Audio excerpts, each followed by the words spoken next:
Let all mortal flesh keep silence, and with fear and trembling stand. Ponder nothing earthly minded, for with blessing in his hand. Hello, brothers and sisters, and welcome home.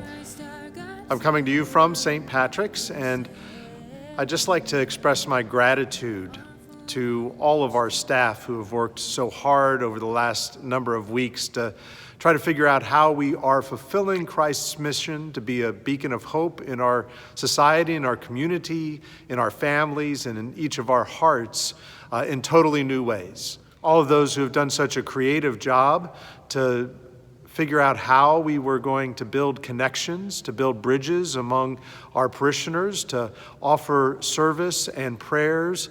It has been a great privilege to be here as the pastor, even as we can't get together. And that breaks my heart. It is such a painful experience of not being able to be with all of you.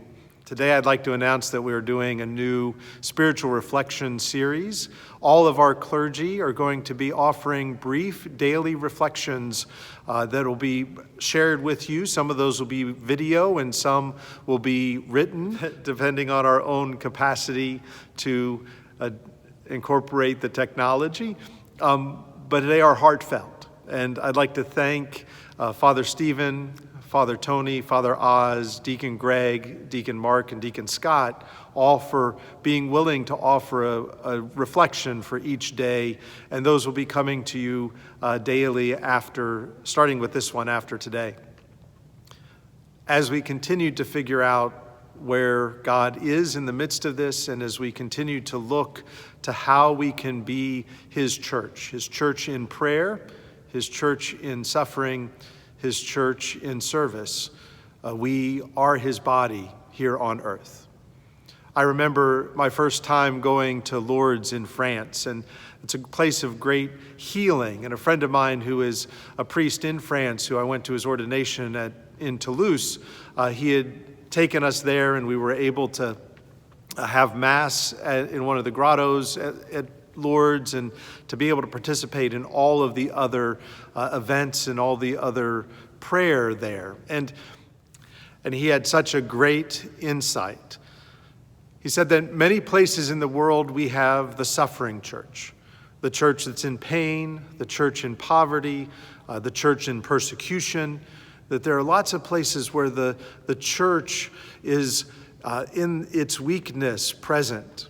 And we have other places in the world where we have the praying church, the church in liturgy, in devotion, in prayer, in apparitions, that we have the church present in prayer.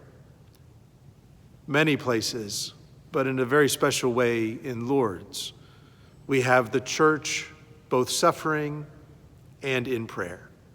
The people that pilgrimage there to be able to be healed, to pray, to have the intercession of Mary, the Immaculate Conception, intercede for them, to have her love and her kindness and her healing presence to be part of their lives and of their faith experience. So you have the sick, the suffering, those who are ill and struggling, and you have those who are praying, and they are one and the same.